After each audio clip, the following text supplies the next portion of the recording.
Haber Halmurat salam.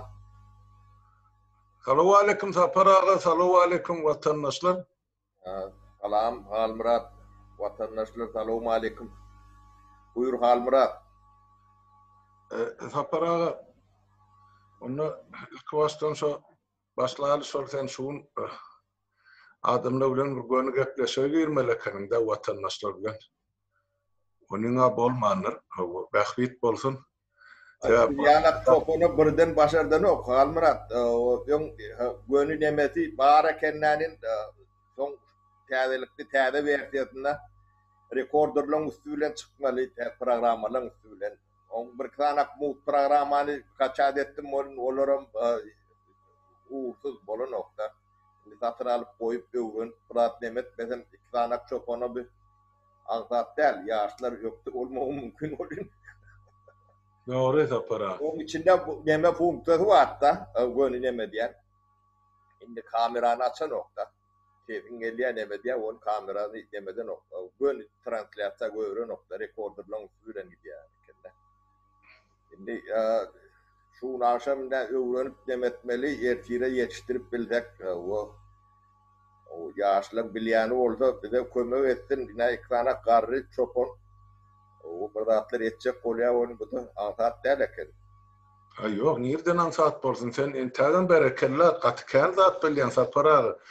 Men o sen bilyanın onun birinin bilemek internette doğrusun aysan. Bolya gep onu da onu ertire nasip bolsa şu önkü vaqtda çıkmaksın sen. O bu akşam öğrenir. Biraz test eder. Ondan bundan sorar. O bizim tövrümde kömekçiyim de mi yok? Ondan demerak oldu kıyınarak oluyor anakene. Demeden telefonun gön çıktım oluyor. Yönotayda komentari yazıp oluyor nokta. Aha. O şeyle de gön çıkıp olayan yer var. Onun kaptanına yankı soru cevabı bilen komünikatı oluyor nokta. Doğru Saparağa. Onu beyleki meseleleri geçtik. Dün akşamdan beri katı ullakan bir kıynaşlı vaka bolup duruyor içinde. O bedbahtçılık diysegem anır öte geçmediğimiz var. Yine Lewap velayeti onun 4 etrafı yine yankı şu gelip yankı karasat gelip kopuptur şu taydını tupan turup katıken ullakan ziyan çekiptir. Maddi taraftan, materyal taraftan adam ölüm yitimin bar dip ayttyr. Yani biz o näçe o salar bilemek Saparağa. Ine Mar velayetinde de şular ýal Sakarçagy etraflaryna. Şular ýal Maryň özünde bar ine bir kiçiňräjik video rolikler, suratlar geldi. Şol bir ýigit kömek edýärdi. Men şu ähli gelen suratlar şoňa uğratjak. Onu ol ben slide edip ýygyna uğradýyn. Näde onu ertire goýar. Näme üçin hükümet eger şu uğurdan halka kömek etmese onunla biz şular hemmece materyal edip degişli halkara uğramalara uğratmalılar. Yani humanitar katastrofa. Bir yandan açlık beyleki yandan aydılman oturan koronavirüs, üçüncü yandan mene tebiği bedbahtçılık. Mesela Saparağa, men aydayın hazır çok görýäňim mi? Diýen şol öýlen 5-den 6-laryň aralarynda da yerli wagt bilen şu kopan harasat. Bulanam yankı vatan satan programması saat 9'da çıkıyor. Akşam geçli. 3 saat petinden wagt bar. Şu opan harasattan soň şu programma çıkan wagtyny şel. Näme üçin şu barada ol programmada hiç zat aýdylmady. Näme üçin ekstremli gece çıkış edilmedi. Näme üçin ýerden aýdylmady. Näme üçin abet aýdylmady. Gaýtan bir gapy gapaýlan şol polisler nämeler hiç ýerde aýtmaň, hiç kime diýmäň. Yine şehittirip adamlara dürlü yemeler verdirýärler diýdi. Şonuň üçin men diýjek bolýan zadım Saparağa berdi.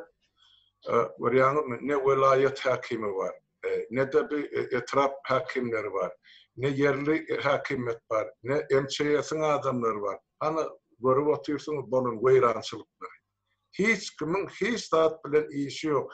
O hakimetiň ýoklugyny ýene bir gezek subut etdir. Hiç bir pudagy işläne ýok Saparağa.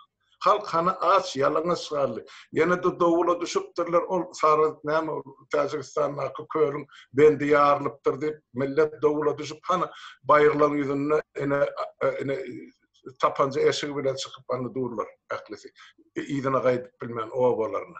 Bu soğukta, bu aňzakda ne ışık var, ne bularda iýmet var, ne bularda gaz var, hiç zat yok. Ne binahil beýle boldy. Hani bu hökümet, hani bulan bu öwünýän ispesnada, hani bulan bu yemesi, emçeyesi, hani bulan bir guramaçylykly geçirýän işi. Hökümet yok. Birbirinden yok sapara. Eger uzaklygyny adamlardan soraýan, jan edip bilmän, ine ýurdum daşynmak 2 milyon ilat urnup otyr. İzinin hem çağaları garryları garly dediler şu zatlar. Hey etmez mi ola adam? Ine bolup duran zatlar sapara. Men size ine şonu aýdaýyn. Almurat, yankı şu Türkmenistan'daki demeli şu regionuna seismologlar dünya demeti monitoring ediyorlar. Ben April'in başında şu Türkmenistan'da 48. yıllanım ulu yer titreme olmalı prognoz ediyorlar da. YouTube'da da var nemeti şol seismologlar interview veriyor da. Doğru. Onu prognoz yer titremeli şu May aylarında 1920 yılda olmalı şeyler ben indiki nemede YouTube'da nemetini koyuyorum tıkkatını tapıp biz onun doğulu yayrat görmeli prognoz oluyor da olmadan bilye yönü yankı datalar boyunca tarihin emeler boyunca izlediğine boyunca şolun veriyen daklı şeynedi şolur yadakta. Onun bir dat bolcağı belli. Onun da şu datları devlet halka getirip durmalı. O depremeden, yer titremeden adam ölünü, adam şundan demeden ölüyor. Yani kovula düşüp o demeden önünden çaresini ortaya koydu. Tayinlikli olmalı. O datlara. Çünkü televizyon ya da şu datları düşündürüp durmalı. Onun dahillik çareleri örmeli. Ödüm neydi valıp varmalı. Seisme zonada ödüm şuları yadağım prognoz veriliyor. Ödüm prognozun köpüsü 90% realine çıkan yeri var. Yine şu prognozun nemetine kavat geliyor şu at geliyen nemeleri. Yani tupanın bolup gören nemeti. O başka adamların dinleyendir bu datlar. Onun şol Pamir'de Serad nemeti köylü var arada öňümken gurrun edilýärdi. O yer titreme garaşyp oturan betbagçylyk ol. Haçan nemetse nemede emel Türkmenistanyň 4den 3 bölüni götürýär. Gaty ul kän suwada otaydy. Onun bu datları doğul nemetme diyalak adamlar bilgilendirmeliler.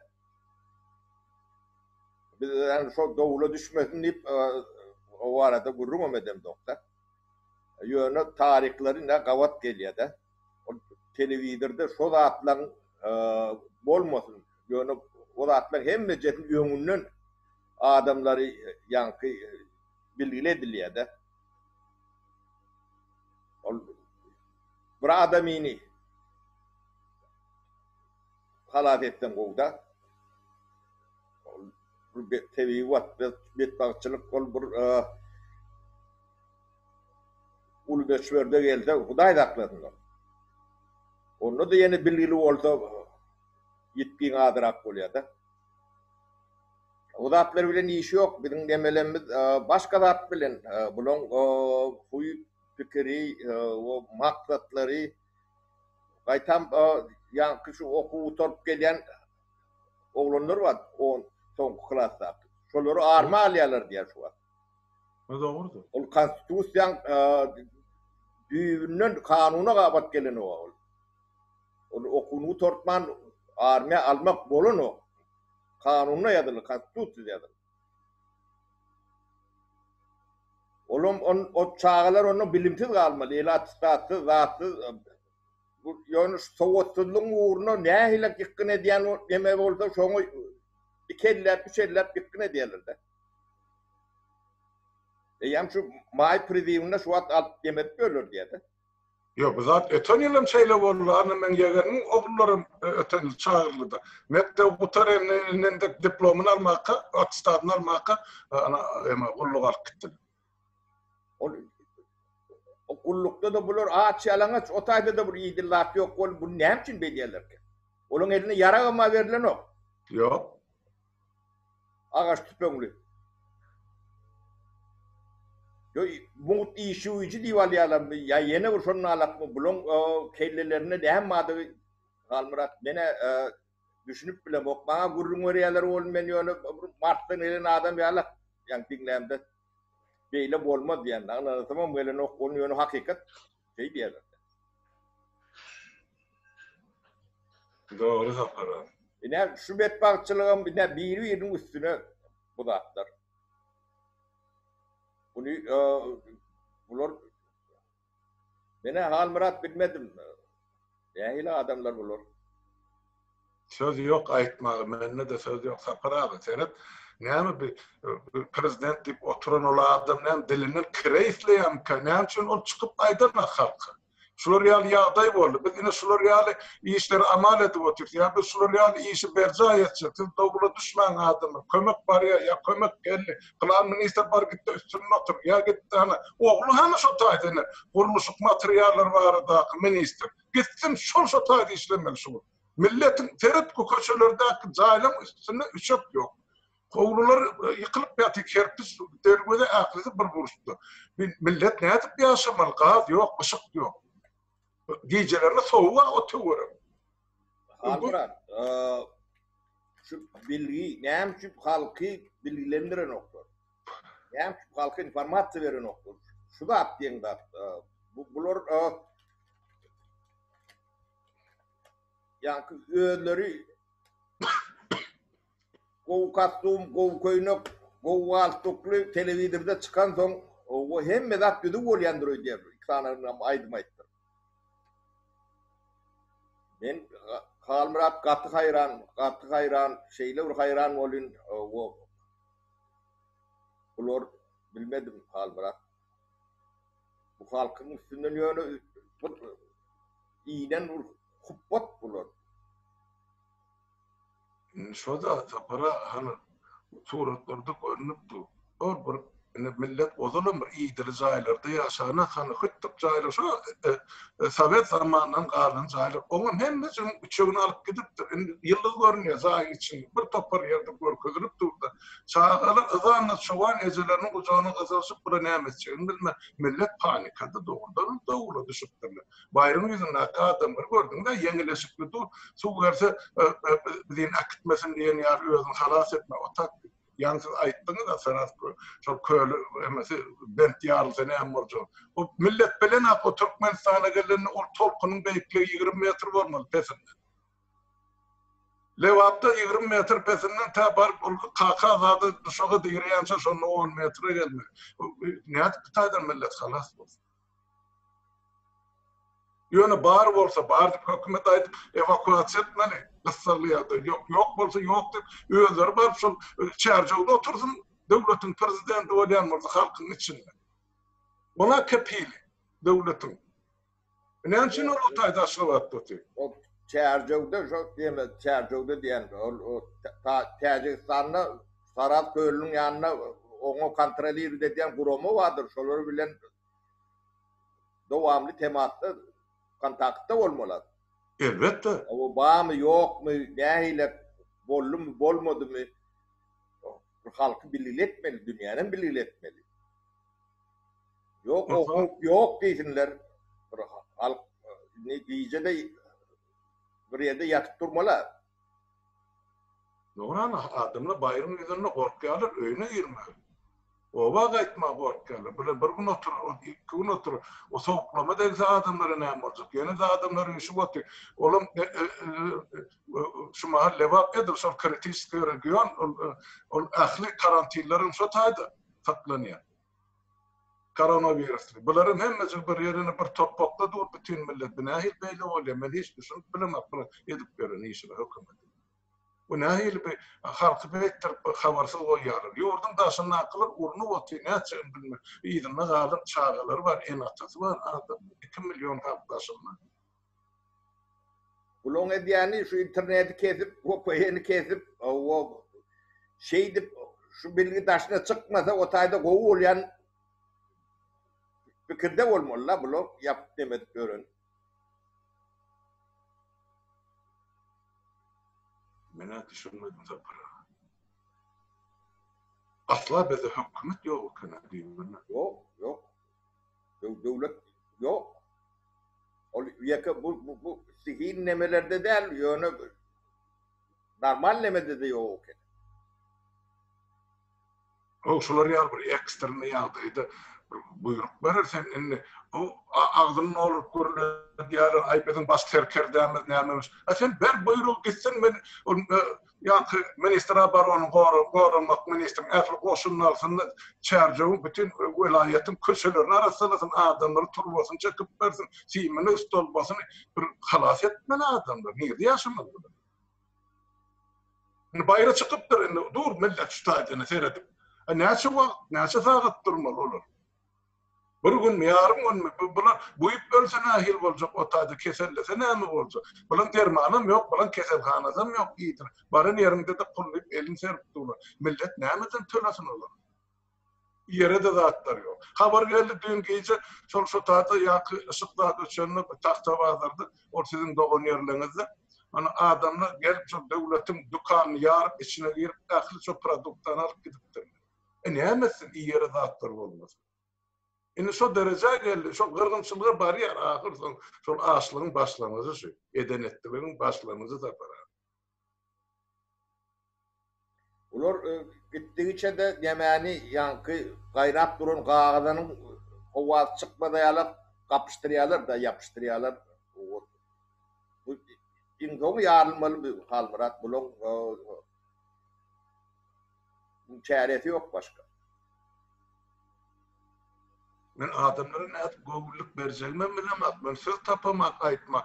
Garasyn erti düzelir dip aýdarýar ýagdaýym ýok. Ol aly sarmyk hökümet bilen onun kellesini de men düşünüp bilemem. Näme üçin çykana ol uzaklygyň telebidini elinde näme üçin çykyp halk bilen gönügürleşenler. Prezidentin etmeli işi şol. MÇ'den merekkel, ministrem merekkel, şol çıkış edip aýtmaly. Sen ol halkyň atasy diýip, ýa döwletiň prezidenti diýip, laqqyllap ýörmelerle şular ýaly kyn günü. Ne gorkuzmaly halka sen kim diýip. O öňüne o taýda ol bir baytal menen halkyň öňüne ol irkkä edip, näçe ýüz müň adam tribunalarda saklap, bolur ýaly akla sygjak da edip berler. Bu ne mene bir ýagdaý. Näme üçin ol hinne giresi çanyar, bu konu atıyor tay. O halky normalny bir ýüzlenip ýagdaýa aýtmaly. Yo aýtjak bolsa bir sutka wagt geçdi, näme kimden maslahata garaşy boldy, näme bu ýeňiş etmen bol biri bilen. Hany halkyň bu ýurdun daşyna akyryp öz ýylyna galyny eklemek üçin pul gazap ýurdun içine salyp atýarlar. Senem olar uğradan pulunu alıp ýene gaznaga goýup jüriňe salyp atýar. Indi betbagyçylyk gelipdir, düşüpdir halkyň başyna. Sen gitdi kömek ede. Hani döwletiň gaznasy, hani bulan gory, hani bulan ätiýaşdan saklanýan puly ýa-da iýmeti ýa egeneşigi, hani evakuasiýa, hani bu edilmeli işler.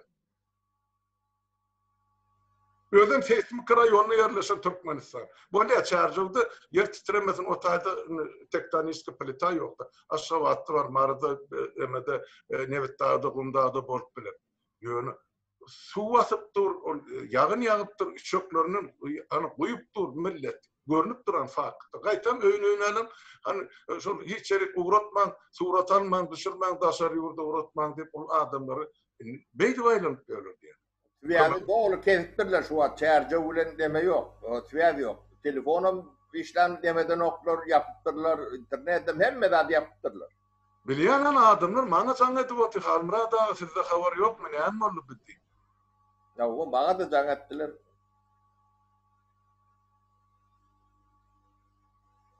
Mena hayran.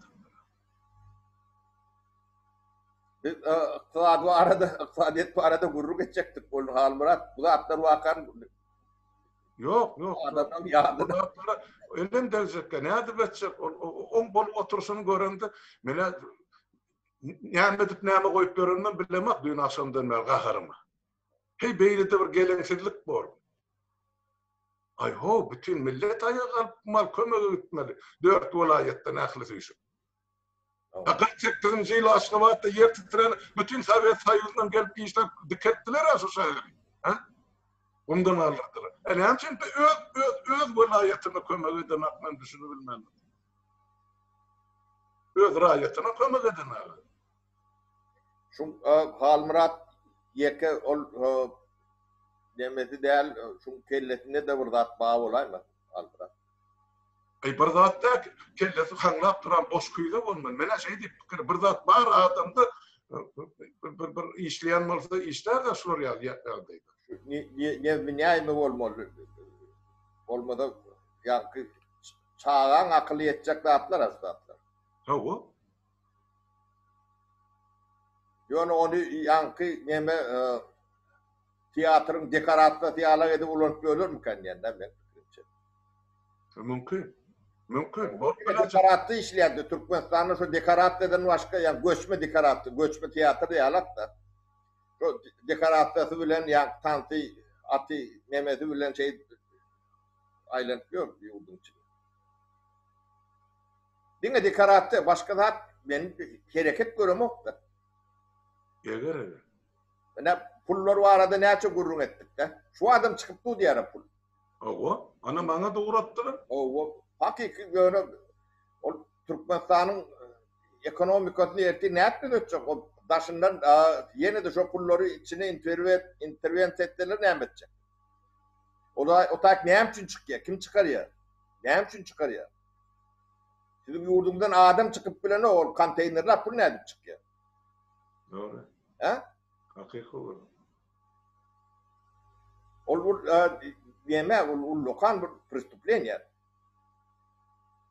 Cinayet. Halkara cinayet.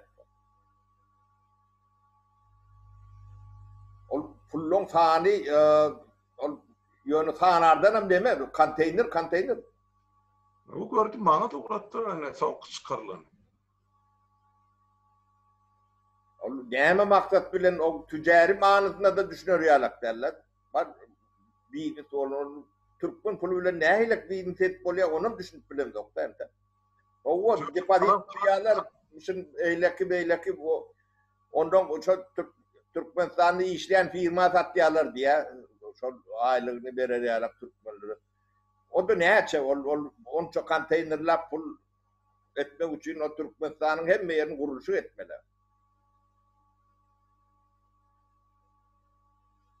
Düşürüyorlar hal Murat. Yo iktisadiyetin hiçbir men iktisadiyetçiden düğünün oluyor iktisadi hiçbir punktuna kavat gidene bolun etip oturan. Yo iktisadiyetçi bolonda bolmanda da o tabi hiç rat yok. Hiç rat eder yalak derler. Onu terpen bilen firip ayırıp hemme zady yankı noğurlan başlanıp gowy.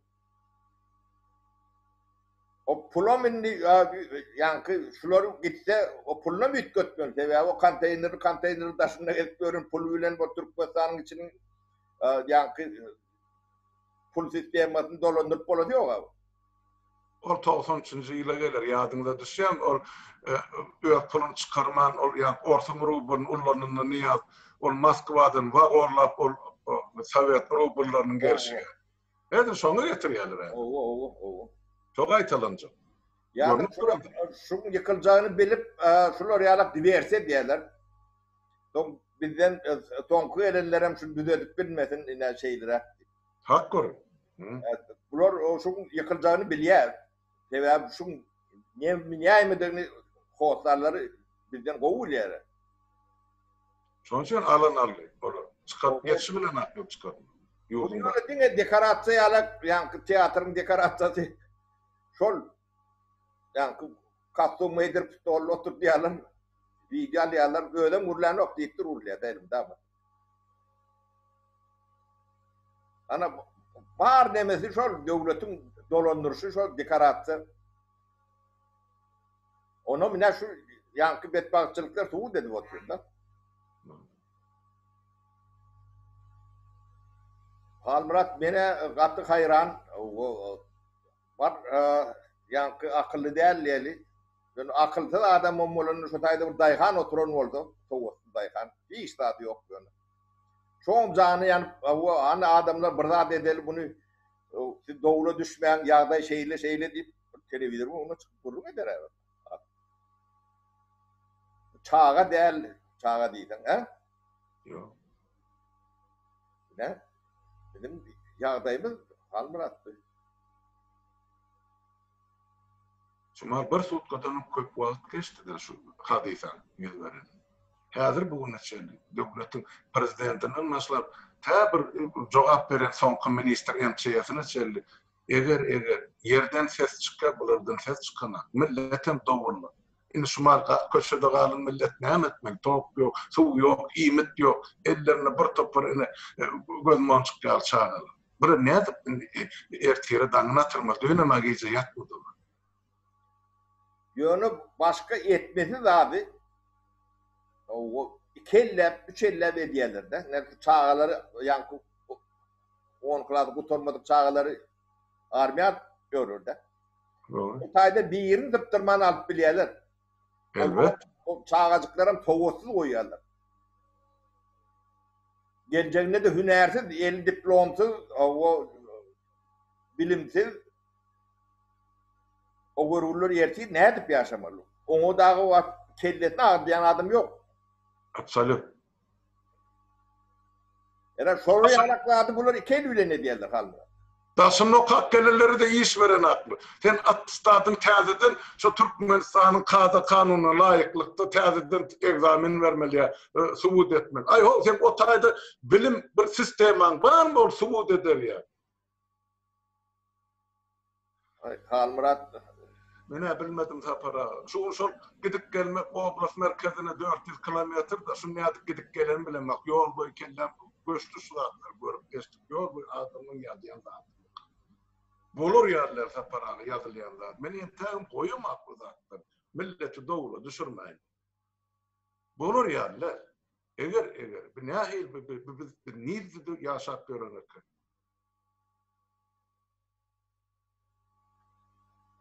Halmurat kıydançlı olun yetecek dağıtımız şuva da yok yani halk yuvaş düşünüş başladı ayağa halk başlıyor bunu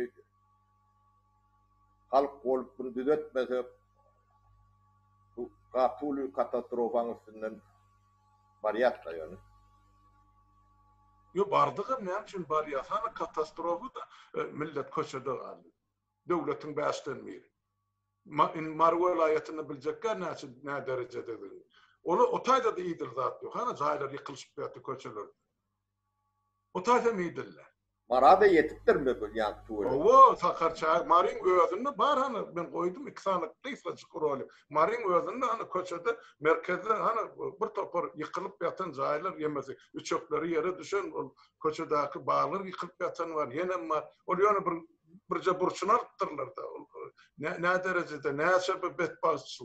Hiç kim aydın adam helakçılığı var. Farapta ayttılar, şular yarı çağacıklar, ol yarı medana ile süpürün kellerde, şu harasat kopar. Yelaki deni var diye, suvaki deni var diye. 10 minutun içinde kapkaranlık oluyor, bütün dünya hani görünüp dur harasat. Ben gördüm, bana da 3-4 tane video verdiler de. Yok sağ olsun adamlar yerli yerden katı operatifini hiç zaten çekinmen uğradıp dururlar. O şu bir uğradılar 10 yerden yine de dublör de diyorlar. Yok mu kadık onun çıkışı paylaştım adamlarda. Siz bir teredin kıvastan uğratma kanıt şu ben sahipamda duran olsa kaytadan uğradıp durmaz ya. Sonra gelirler üstüne basılıyor da olur yetip bulunattı. Halmurat bu haratat yankı Özbekistan tarafı da geçiptir de. Samarkand, Taşkent kötü grupları varıptır diye de. Ne Özbek devletinin ana dedişini ne televizyonlarda seyredip bilir. Sonra? O yüzünden başkadır. Doğru. O Farap'ta olsa Angaryan Bukhara onu da varırdı.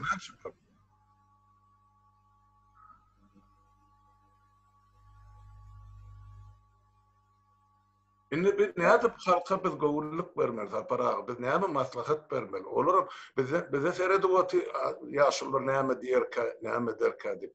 Mena bu ýagdaýda diňe şol halkara guramalara şol şuňky kimden eden maslahatymyz ýöne aýdyp oturmaly, näme etjegimiz ol aňyr hökümet bir derek dap durmaly ýaly, ýöne şonu hökman biz ýurt tutmaly kady. Yo ol hökman Halmurat ýöne kömek şuň gerek. Şoda. Şuň gerek. Ol ýa-ni o da atlar o taýyp getýänçe demedýänçe wagt geçýär. Ýöne halk birek bire gollaw berip o joklaşyp düşünşip adamlar öz aralaryna toparlanşyp kömek etmedeler döwletden dat ýok. Ene birek birege kömek berip başka döwletin nemesinden daha görünenok. Ondan gaty kyn ýagdaý emelleri de koronavirus bilen bütün dünýäde kynçylyk bar. Her bir döwlet kynçylyk çekýär. Adam ýetkisi bar, ykdysady ýetkisi bar, sosial ýetkisi bar. Şumar medip o Ýewrosoýuzdan çykaryp Birleşen Milletler Guramasyny ýuşup duran. O atlar deme mümkin näl dünýä şolary ýaly Halmurat. O da atlar mümkin näl hiç ýurtdan tamalot gatnawy ýurtdan ara. Onun meyletin olur ýalak gerip gitjek adam ýok. Awa. Gynançlyk ýynaşlyk Halmurat. Aýdara sözüm ýok. Yo her bir döwletde şular ýaly bir betbaşçylyk üçin ýörüte niýetlenen ordy zapasy emedi aýryp goýulandy hoguzy bolaýmaly zapara. Indi şol ambarlar agzyna çykmaly. Halkyny şular ýagdaý. Hanymyň ambarlary nerede? Hanymyň ady bolumlar, hanymyň egin eşigi millet hany köçede çyplazyp eşigi bilen hany bulara berilmeli. Ýyl eşikler, hany bulara berilmeli. Ýyl adýarlar, ýassaklar, ýorgonuşy aýkary adyna zan. Hany bulara berilmeli. Hiç bolmany palatda çöle çykyp adyny maşynyň içine buýup otar. Polya benzin ýak torýança oturup, soňra etmeli. Demirin içine oturmaly diýjek. Han bu hökümet, han bilen goramaçylygy. Hanmyň emçesi. Döwletin endesi bolmaly bu atlar. Şoda, şo neprekasnawyny zapas bolmaly endi. Ýokdy. Hanondan bar bolsa, näme çykaryp dökene, näme üçin ýurdun içine şoda otly bilen ýa-ni uly maşyna bilen ähli zat şo taýda goramaçylyk geçiren atlar. Hiç de ýok. Millet öz başyna Suriýaly eýlä gitdi, beýlä gitdi, bir aýdy suw elýärdi, bütün millet ana baýra çykdy. O baýrdan hem halas boljak adam ýok. Aňyrdan şo suw geldi. 20 metr beýiklik suw bilen niraga çykyp gitjek. Ýöne halka informasiýa bermeli, şo neden atladı bira? O beýle kaptanına da milyarlap o täze guruluşlar etdi. Hana, awa. Aşgabat tiýdi, ýene urgat diýdi. Kime gerek oluyor? Ben düşünem o Halmurat. Ben ýöne kellämi aýkaýmadam.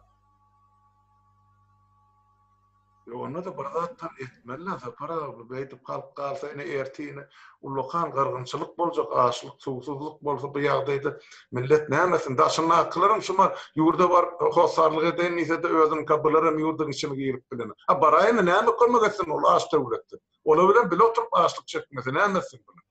Daşynyň maranmada edibiljek kömegi ýokdy. Ne problemi şutaýdy da bira.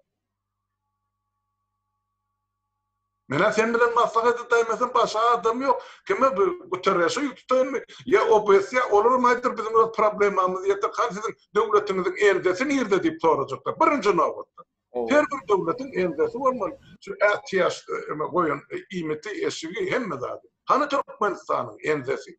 Kurban oğlu cevap versin. Hani elde nerede?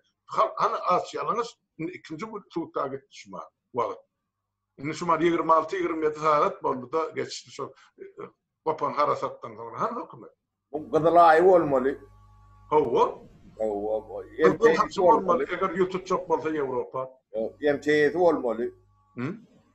Kızılay ayarlığın o sülmürapyarın özün şahin edip atlan dedi. Onsuz adın başlısı tutmak boluna kına Türkmenistan. Sadada bolya sahine bolsa. Ene Kızılay Cemiyeti'nin başlığı on ayarlığını. O nerede yığıp ben bilemek. Hem için o çarjıda tutuşma etmeli işler borcunu yerine yetenine. Kızılay Cemiyeti'nin başlığı bolyan. Almurat, bulori alak yağdayda halatlık gören adamların tribunali veriliydi. Elbette. Bu harbi dövrün kanunu bilen bular tribunali vermeli. Yani Harbi dövrden dünya uruş yağdayında hem bir yerde. Adetten nasıl yağda ilan edilir devletten. Hem becerinin. Yok bilen bu yok olanı o bu da. Özünde yok bolsa onu sen orta çıktı bütün halkara cemiyetçiliğine kömek doğru inemene başaramak korumda hiç tat yok halkıma bana asyalanız koçadı bana kömek edin deyip hani yüz tut sen prezident sen yüz tutmalı edene yok sapara ben ayttım ha o zaman şu adama Türkmen halkıya Türkmenistan gerek gel asla Türkmenistan'la gerek gel şunu. Bilemek min kellesinde näme vardı. Näme halk bana ziyan edipdir. Bana halk näme yamanlık edipdir. Men düşünüp bilemek sapara. Hey beydem öz halkın yigrenmek bor. Almurat bu dine gurjok dekoratsi başka hiç adam değil. Şu bizim diyen demelemizin hemme cetin tuğutnaması. O şu boşustolu kastım edir oturtsamam şundan o var. Yani köpekçülüğün bir akıldırak çıkardan demeleri gerekli hareketleri derler. Yani boş kastım oturdan şu stolu. Şundan peydalı var. Yani aşağıdaki vazifeli adamlar vardır. Yani şunlar inisiyatifi anal kendi iş ettiler.